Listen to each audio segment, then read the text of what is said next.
ఓం మహాగణాధిపతయే నమః. ఓం గురుభ్యో నమః. ఓం శ్రీమాత్రే నమః. పరమేశ్వర స్వరూపమైనటువంటి జ్యోతిష, వాస్తు మరియు ఇతర అనేకమైనటువంటి శాస్త్రములను మనకు అందించినటువంటి మహర్షులకి నమస్కారం. హయగ్రీవ హయగ్రీవ హయగ్రీవేతి యో వదేత్ తస్య నిస్సరతే వాణి జహ్నుకన్యా ప్రవాహవత్. అరుణాం కరుణాతరంగితాక్షీం ధృతపాశాంకుశపుష్పబాణచాపాం అనిమాదిభిరావృతాం మయూకైః అహమిత్యేవ విభావయే భవానీం. శ్రీమాత్రే నమః. ప్రేక్షకులందరికీ కూడా ఆ యొక్క లలిత అమ్మవారి యొక్క అనుగ్రహం పరిపూర్ణంగా కలగాలని మనస్ఫూర్తిగా కోరుకుంటూ మనం ఈరోజు చెప్పుకోపోయేటువంటి టాపిక్ ఏమిటి అంటే, చూడండి, రకరకాల ఉద్యోగాలు చేస్తూ ఉంటారు. అయితే ఆ రకరకాల ఉద్యోగాలు చేసేటువంటి క్రమంలో సడన్గా ఆ ఉద్యోగం ఏదైనా డిస్టర్బ్ అయితే వాళ్ళ గనక ఎక్స్ట్రా ఇన్కమ్ ఏదైనా సైడ్ ఇన్కమ్ లేదనుకోండి, చాలా ఇబ్బంది పడిపోతూ ఉంటారు. కొన్ని ఇళ్లల్లో పాపం భార్యాభర్త ఇద్దరూ కనుక చేస్తున్నట్లయితే పర్వాలేదు, ఉద్యోగం కానీ ఏదైనా వ్యాపారం కానీ. అలా కాకుండా ఒక్కరే కనుక చేస్తున్నప్పుడు ఏదైనా ఉద్యోగం వాళ్ళకి ఇంకొక ఇన్కమ్ కనుక లేనట్లయితే సడన్గా ఉద్యోగం పోతే ఇబ్బంది పడతారు. కాబట్టి ప్రతి వ్యక్తికి కూడా ఏదో ఒక సైడ్ ఇన్కమ్ ఉండాలి. ఒక ప్రాపర్టీ కొని లేకపోతే దాని మీద రెంట్స్ రావడం కానీ, లేకపోతే ఇంకోటి ఏదైనా సైడ్ బిజినెస్ చేయడం కానీ, ఎవరి దగ్గర ఇన్వెస్ట్మెంట్ చేసి ఆ రకంగా కొంత డబ్బులు వస్తే బాగుండు అనేటువంటిది ప్రతి ఒక్కరికి ఉంటుంది. ఎందుకు అంటే అప్పుడు సెక్యూర్డ్గా ఉంటాడు మనిషి. చేసేటువంటి జాబ్ ఏమైనా డిస్టర్బ్ అయినా కూడా చాలా సెక్యూర్డ్గా ఉంటాడు. మరి ప్రతి ఒక్కరికి ఆ కోరిక ఉంటుంది, కానీ అందరికీ అది సాధ్యపడుతుందా? అది సాధ్యపడేలా చేసుకోవాలంటే జ్యోతిష్శాస్త్రంలో నిజంగానే అలాంటి ఫార్ములా ఏదైనా ఉందా అంటే ఖచ్చితంగా ఉందని చెప్తున్నాను నేను. ఎందుకంటే దీన్నే ఫ్రీ వీల్ అంటారు. మనము ఈరోజు చెప్పుకోబోయేటువంటి టాపిక్కి పర్టికులర్గా ఏంటంటే YGM 369 ఫార్ములా అన్నమాట. ఆ ఫార్ములా బేస్గానే నేను మీకు ఇప్పుడు చెప్తాను. ప్రతి రాశి వారికి, అంటే మేషం నుంచి మీన లగ్నం కానివ్వండి, రాశి కానివ్వండి, నేను చెప్పేటువంటి ఈ ఫార్ములా కనుక పాటించగలిగితే 100% అందులో ఎటువంటి సందేహం లేదు. గుర్తుపెట్టుకోండి, 100% మీరు జాబ్ కాకుండా ఇంకొక ఎక్స్ట్రా ఇన్కమ్ సంపాదించుకోవడానికి మీరు చేసేటువంటి ప్రయత్నం ఏదైతే ఉంటుందో, మీ డిజైర్ ఏదైతే ఉంటుందో ఖచ్చితంగా నెరవేరుతుంది. అందులో ఎటువంటి సందేహం లేదు. ఒక్కొక్క రాశి గురించి మనం చెప్పుకుందాం. ఇక ధనుర్లగ్నము, ధనస్సు రాశి. ధనస్సు లగ్నంలో ధనస్సు రాశిలో, అంటే లగ్నం తెలిసిన వాళ్ళు లగ్నం చూసుకోండి. ధనస్సు రాశిలో కనుక జన్మించినట్లయితే మూల, పూర్వాషాఢ మరియు ఉత్తరాషాఢ ఒకటో పాదం కూడా ఉంటాయి ఇందులో. అయితే ఈ నక్షత్రాల వారికి, ఈ రాశి వారికి కూడా ఇప్పుడు నేను చెప్పబోయేటువంటిది ఎక్స్ట్రా ఇన్కమ్ కోసం చేసే ప్రక్రియ ఏదైతుందో వీరిద్దరికీ కూడా పనికి వస్తుంది. అయితే లగ్నం తెలిస్తే కనుక ఇంకా మంచిది. Right, fine. సహజంగానే ధనులగ్నానికి ఉన్నటువంటి గొప్ప క్వాలిటీ ఏమిటి అంటే వాళ్ళ గైడింగ్ నేచర్ ఎక్కువగా ఉంటుంది. దైవ అనుగ్రహం అంటే చూడండి, వాళ్ళు ఏదైనా నోటితో అన్నట్లయితే ఖచ్చితంగా జరిగి తీరుతుంది అక్షరాల. బికాజ్ ఆఫ్ ధనులగ్నంలో ఎవరైనా జన్మించారు అంటే ఏదైనా ఒక దైవ కార్య సంబంధమై భూమి మీదకి వచ్చి ఉంటారు వాళ్ళు. అది డైరెక్ట్ ఆర్ ఇండైరెక్ట్ గుర్తుపెట్టుకోండి. ఎప్పుడు మీరు అనుకోవచ్చు, అదేంటండి నేను ఒక వ్యక్తిని చూశాను ధనులగ్నంలో, ఆ వ్యక్తి ఏమీ అలా ఏమి అనిపించడు, ఆయన పెద్దగా కనబడ్డు, ఇంకా చెప్పాలంటే నాస్తికుడుగా కూడా చూశాను అనే వాళ్ళని నేను చూశాను. మనకు తెలియని విషయం ఏంటంటే ఆ రూపంలో వచ్చి కూడా జనాల్లో తెలియని ఒక నెగిటివ్ కాంబినేషన్స్లో కనబడుతూ కూడా పాజిటివ్ జరుగుతుంటుంది వాళ్ళ వల్ల. సో బట్ 99.99% ఆఫ్ పీపుల్ ధనులగ్నంలో జన్మించిన వారు స్పిరిచువల్గానే ఉంటారు అండ్ సమ్ దైవ కార్యం కోసం భూమి మీదకి వస్తారు. అయితే ఇక్కడ పర్టికులర్గా మీకు ఫైనాన్షియల్గా ఉన్నటువంటి ఇన్కమ్ సరిపోవట్లేదు అన్నప్పుడు ఎక్స్ట్రా ఇన్కమ్ రావాలి, ఏదైనా బిజినెస్లో లేదా ఏదైనా సర్వీస్ ఓరియంటెడ్ వాటిలో మీకు బాగా రాణించాలి అంటే ముఖ్యంగా మీ ధనాధిపతి అయినటువంటి శని భగవానుడిని గుర్తుపెట్టుకోండి. మీకు ధనాధిపతి శని భగవానుడు అవుతాడు. మీ పర్సనల్ చార్ట్లో సంథింగ్ మళ్ళీ ఉన్న కాంబినేషన్స్ వల్ల మారుతారు. బట్ ఇన్ జనరల్గా ఈ Saturn is the first step. మీ ధనాధిపతి శని భగవానుడు, అదేవిధంగా శుక్రుడు, ముఖ్యంగా మీ లాభాధిపతి శుక్రుడు అవుతాడు. సో ధన లాభాధిపతులు ఎవరైతే ఉన్నారో ముఖ్యంగా ఇక్కడ ధనస్సు లగ్నం వారు చేయవలసినటువంటి ముఖ్యమైనటువంటి పని ఏమిటి అంటే శని మరియు శుక్రగ్రహము లేదా శని లేదా బుధ గ్రహము గుర్తుపెట్టుకోండి. దశమాధిపతి మనకి ఎలా వస్తాయంటే డబ్బులు మనం చేసే వృత్తి వల్ల వస్తాయి. కాబట్టి దశమాధిపతి అయినటువంటి బుధుడు సప్తమ దశమాధిపతి, అంటే పార్ట్నర్స్ మూలంగా ఏదైనా వృత్తి కనెక్ట్ అయ్యేటువంటి యోగంగా ఉంటుంది సర్వసాధారణంగా ఏది ధను లగ్నం వారికి. సో శుక్ర శని బుధ ఈ 3 గ్రహాల దగ్గర, అంటే ధనాధిపతి దశమాధిపతి లాభాధిపతి గుర్తుపెట్టుకోండి, ఈ 3 గ్రహాల దగ్గర మీరు ఇండియాలో ఉన్నట్లయితే నవగ్రహ టెంపుల్స్ బోల్డ్ అని ఉంటాయి. అక్కడికి వెళ్ళి మీరు చక్కగా వాటికి శుభ్రపరచండి. ఫస్ట్ శని శుక్ర బుధ గ్రహాలను చక్కగా నీట్గా వాటర్తో శుభ్రపరిచి, మిగతా గ్రహాలను శుభ్రపరచకూడదని లేదా అన్నిటికీ కూడా చేయొచ్చు. కాకపోతే ఈ 3 స్పెసిఫిక్గా మీకు ఇప్పుడు యాక్టివేట్ చేసేటువంటి గ్రహాలు అవుతాయి. శుభ్రపరిచి ఇక్కడ మీరు ఏం చేస్తారంటే వాటికి పసుపు కుంకుమ గంధము అలంకరణ చేసి చక్కగా ఒక ఆకు పెట్టి దాని మీద దీపారాధన చేయండి. అదేవిధంగా మీకు తోచినటువంటిది ఏదైనా సరే మిశ్రీ కావచ్చు, బెల్లం ముక్క కావచ్చు, చిన్న పండు కావచ్చు, ఏదైనా నైవేద్యంగా పెట్టి 9 ప్రదక్షిణాలు చేసుకొని అదే ఆలయంలో ఏదైనా అమ్మవారికి కానీ లేకపోతే విష్ణు ఆలయం ఉన్న వెంకటేశ్వర స్వామి ఆలయం ఉన్న ఆ ఆలయంలోనే ఆ ప్రెమిసెస్లోనే ఇది ఉంటుంది. అక్కడ ఒక 3 ప్రదక్షిణాలు చేసుకొని ఒక్కసారి మీరు ఏం చేస్తారంటే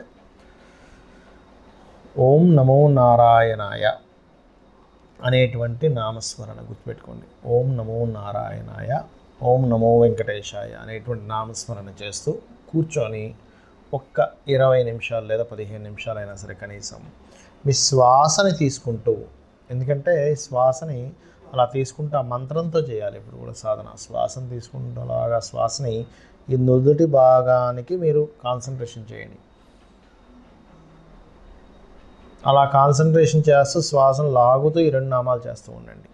దీనివల్ల ఏమవుతుందంటే మనకి ఏవైతే మనం చేసినటువంటి కృతజన్మలో పూర్వజన్మలో చేసినటువంటి ఏదైతే కర్మ అనేటువంటిది ఉంటుందో, మనకి శాస్త్రంలో లలితాసహస్రనామాలు కానీ ఇతర శాస్త్రాల్లో కానీ చదివినప్పుడు మనకు తెలిసింది ఏంటంటే పెటల్స్ లాగా ఉంటుంది, షట్చక్రాలు ఉంటాయని చెప్పబడింది. మూలాధార స్వాదిష్టాన అనాహత ఇలా ఒక్కొక్క చక్రానికి చూసుకుంటే పెటల్స్ ఉంటాయి. ఆ పెటల్స్లో ఒక్కొక్క పెటల్లో ఒక్కొక్క చక్రానికి ఇన్ని పెటల్స్ 4 పెటల్స్ ఇట్లా కొన్ని ఉంటాయి. ఆ పెటల్స్లో దేవతా స్వరూపాలు ఉంటారు. ఆ దేవతా స్వరూపాలని కూడా మీకు తెలియకుండానే ఈ నామం ద్వారా యాక్టివేట్ చేస్తున్నారు. ఎప్పుడైనా గుర్తుపెట్టుకోండి, మన కర్మ అంతా కూడా మనం పాస్ట్ లైఫ్లో చేసుకున్నటువంటి అది గుడ్ ఆర్ బ్యాడ్ కర్మాస్ ఒక భగవంతుడు క్రియేట్ చేసిన అద్భుతమైన ఒక సాఫ్ట్వేర్ లాగా గ్రహాల రూపంలో మనకు అందుతూ ఉంటాయి. ఈ అందేటప్పుడు ఈ పెటల్స్ ఏవైతే మనకి ఈ షట్చక్రాలు ఏవైతే ఉన్నాయో అందులో దేవతా స్వరూపాలు ఎప్పుడైతే యాక్టివ్గా ఉంటాయో పాజిటివ్ని ఎక్కువగా తీసుకుంటాయి. పాజిటివ్ని తీసుకోవడం వల్ల మన ఆలోచనలు పాజిటివ్గా ఉంటాయి. మన ఆలోచనలు పాజిటివ్గా ఉంటే మనం చేసే పనులు పాజిటివ్ రిజల్ట్ వస్తుంది.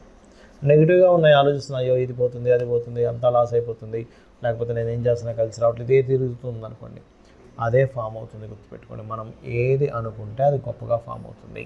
రైట్.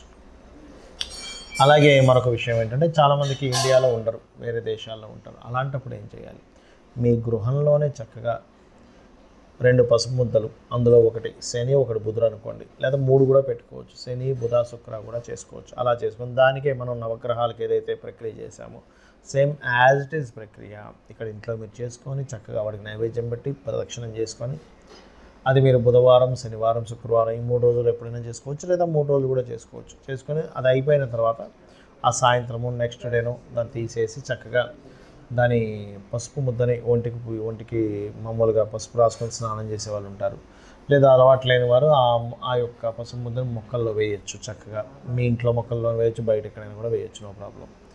ఆ రకంగా చేయవచ్చు. ఈ రకంగా చేయడం వల్ల ఏమవుతుందంటే మనకి ఈ విజిఎం అనేటువంటి ఫార్ములా ఏదైతే ఉందో మనము గాడ్ మన మైండ్ ఈ 3 కనెక్ట్ అవుతూ ఉంటాయి. దీనివల్ల ఎప్పుడైనా గుర్తుపెట్టుకోండి, ఏదైనా ఒక సంకల్పం మన సంకల్పం అయితే అవ్వచ్చు అవ్వకపోవచ్చు, కానీ అది భగవంతుడితోనో గ్రహాలతో కనెక్ట్ అయినటువంటి సంకల్పం ఏదైతే ఉంటుందో అది 100% కనెక్ట్ అయ్యి తీరుతుంది. అయితే మీరు చేసేటప్పుడు ఈశ్వరార్పణ బుద్ధితో అంటూ ఉంటారు. అంటే ఏమిటి, నేను ఈ భగవంతుడి కోసం ఈశ్వరుడి కోసం చేస్తున్నాను, లేకపోతే ఆ మహావిష్ణువు కోసం చేస్తున్నాను. ఇష్టదైవం ఎవరైతే వారికి చేసుకోండి.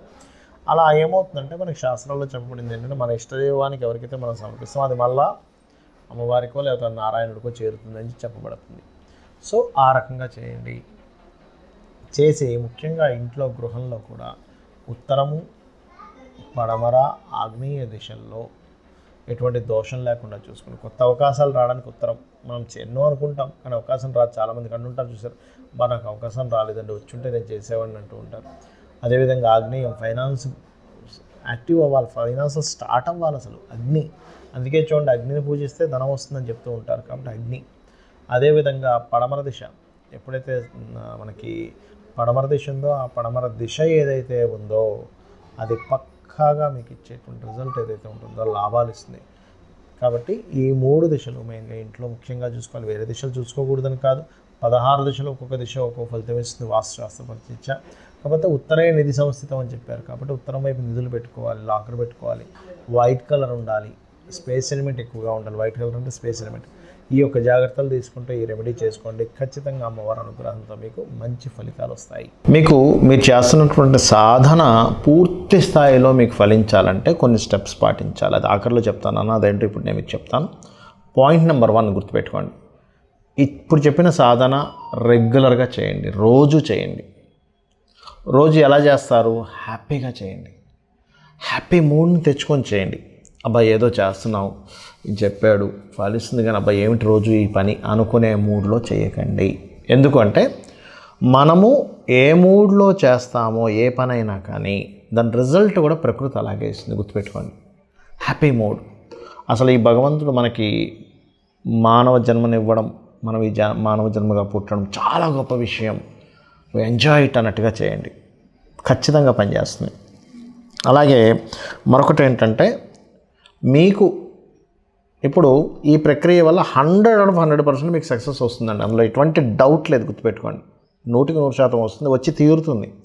వచ్చిన దాంట్లో 1% నుంచి 10% లోపల మీ ఇష్టం, మీరు ఎంతైనా చేసుకోవచ్చు. ఎందుకంటే 1% అని ఎందుకు అంటున్నానంటే, ఒక వ్యక్తికి 1000 రూపాయలే రావచ్చు, పాపం అతనికి ఎక్స్ట్రా ఇన్కమ్. ఆ 1000 రూపాయలతో ఆ 1000లో 100 నువ్వు వేరే దానికి ఖర్చు పెట్టు అంటే పాపం అతనికి సాధ్యపడకపోవచ్చు, కానీ 10 రూపాయలు ఖర్చు పెట్టగలడుగా. 10 రూపాయలు, 1000 రూపాయలు, 10 రూపాయలు చాలా సింపుల్ విషయం కదా. ఆ 1% నుంచి 10% లోపల ఎంతో కొంత 1 నుంచి 10% గుర్తుపెట్టుకోండి, పక్కన పెట్టేసేయండి. డబ్బులు పెట్టేసి ఏం చేస్తారంటే, ఈ యొక్క విశ్వంలో చాలా గుప్తమైనటువంటి విషయం, చాలా సీక్రెట్ ఏంటి చెప్పమంటారా? ఆ డబ్బుల్ని తీసుకొని మీరు మొక్కలు నాటడానికి, మొక్కల కోసం మీరు వినియోగించండి. ఇక్కడ మీరు చాలామందికి సందేహం కలుగుతుంది, ఎందుకంటే నేను ఎక్కడ నాటుతాను సార్, నాకు అసలు ఎక్కడ భూమి లేదు, ఏమీ లేదు, నేను ఎలా చేస్తాను అనుకోవచ్చు. చిన్న చిన్న మొక్కలు ఉంటాయి తొట్టిలో పెంచేవి, అది మీరు సంపాదించుకొని ఇంట్లో పెట్టండి. మీ ఇంట్లో ఫుల్ అయిపోయింది, మీ చుట్టాలు ఉంటారు కదా, మీ ఫ్రెండ్స్ చుట్టాలు తయారు చేస్తూ ఉండండి, వాళ్ళకి ఇస్తూ ఉండండి. అది కూడా కంప్లీట్ అయిపోయింది, మీ చుట్టాలు మీ ఫ్రెండ్స్ సర్కిల్ మొత్తం కంప్లీట్ అయిపోయింది. అప్పుడు ఏం చేయండి అంటే, మీకు డబ్బులు వస్తూ ఉంటే అది పెద్ద విషయం కాదు. ఎందుకంటే ఇంత మీరు చేస్తున్నారంటే మీకు కొన్ని అంటే ఎంత ప్లేస్ కొనుక్కునే డబ్బులు ప్రకృతి ఇస్తుందంటే, ఎందుకంటే మీరు ఏం చేస్తున్నారు, ఫస్ట్ మీరు ఏం చేస్తున్నారు బాగా అబ్జర్వ్ చేయండి. మొక్కల్ని ఇవ్వడం ప్రారంభిస్తున్నారు అంటే ఏం చేస్తున్నారు, కొంత భూమి ఈ ప్రకృతిని కాపాడడానికి ఆక్సిజన్ రిలీజ్ చేసేటువంటి ఒక మొక్కని ఇస్తున్నారు, మీ ఇంట్లో పెట్టుకుంటున్నారు ఫస్ట్. అంటే దాన్ని రక్షించడం స్టార్ట్ చేశారు, భూమిని రక్షించడం స్టార్ట్ చేశారు, చెట్టును రక్షించడం స్టార్ట్ చేశారు, మొక్కను రక్షించడం స్టార్ట్ చేశారు, ఎయిర్ని రక్షించడం అంటే ఎయిర్ పొల్యూట్ అయిపోతున్న దాన్ని రక్షించడం స్టార్ట్ చేశారు. అంటే చిన్నగా స్టార్ట్ చేశారు, మీరు ఏదో 1000 లక్షలు ఖర్చు పెట్టట్లా, జస్ట్ ఎంత ఉంటుందండి, ఒక 50 రూపాయలు 100 రూపాయలు చిన్నది వచ్చేస్తుంది మీకు. స్టార్ట్ చేశారు, మీరు ఇంట్లో స్టార్ట్ చేశారు. బాల్కనీస్లో, అపార్ట్మెంట్ అయితే బాల్కనీస్లో పెట్టుకోవడం. అయితే ఈ బాల్కనీస్లో కూడా ఇక్కడ ఫార్ములా చెప్తాను, సౌత్ వైపు ఆర్ ఈస్ట్ వైపు మాత్రమే పెట్టండి, నార్త్ బాల్కనీస్లో పెట్టకండి. ఇది వాస్తు టిప్ ఇది, బట్ చెప్తున్నాను నేను మీకు. ఈస్ట్ ఆర్ సౌత్లో పెట్టండి, నైరుతిలో కూడా పెట్టకండి, లేదా బిల్డింగ్ పైన ఈస్ట్ ఆర్ సౌత్లో పెట్టుకోండి మీరు మొక్కలు చక్కగా. ఎవరి బిల్డింగ్ మీద వాళ్ళు కనుక మొక్కలు పెంచుకోవడం కనుక స్టార్ట్ చేస్తే, ప్రకృతిలో మీరు కనుక దీనికి సంబంధించి చేశారా, ఇది మీకు తెలియకుండానే మీరు పొరపాటును కూడా మీరు ఇంకా మీరే కాకుండా మీ వంశం కూడా ఎక్కడ రుణ రోగ శత్రువుల్లోకి వెళ్ళదు. ఎందుకు వెళ్ళదు? పచ్చదనం అనేటువంటిది బుధుడు. మనం ఎవరైనా అప్పుల పాలవుతున్నామన్నా, రుణాల పాలవుతున్నామన్నా, రోగాల పాలవుతున్నామన్నా, శత్రువుల పాలవుతున్నామన్నా బుధుడు పాడైతేనే అవుతుంది. మీరు ఏం చేస్తున్నారు, ఫార్ములాలో దీన్ని పెంచుతున్నారు. ఇంకొకటి, మీకు ఆల్రెడీ ఇప్పుడు నేను చెప్పిన ఫార్ములా వింటున్న వాళ్ళందరికీ కూడా 3 విషయాలు ఖచ్చితంగా ఉండుంటాయి. 1 రుణాలు ఉంటాయి, 2 రోగభరితంగా ఏదైనా ఇబ్బంది పడుతుండొచ్చు, 3 శత్రుత్వాలు ఉండుంటాయి. ఈ 3ని ఫస్ట్ తొలగించుకోవాలి. ఎలా తొలగించుకోవాలి? రుణం ఉందనుకోండి, మీకు రోజుకు ఒక ½ అన్ అవర్ ఓం అపర్ణాయై నమః అనే మంత్రాన్ని సాధన చేయండి. రోజు ½ అన్ అవర్. రుణం ఉంటే గనక.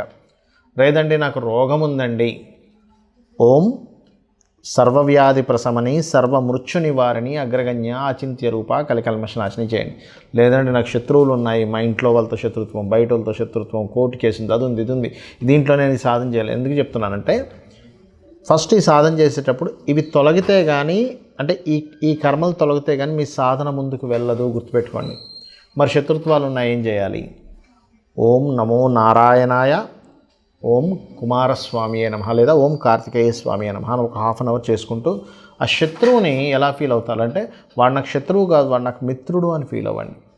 వాడు నాకు శత్రువు కాదు, వాడు నాకు మిత్రుడు. ఎప్పుడు కూడా శత్రుభావము, రుణభావము, రోగభావము యాక్టివేషన్లో ఉంటే మీ డిజైర్ భావం యాక్టివేషన్ అవ్వదు.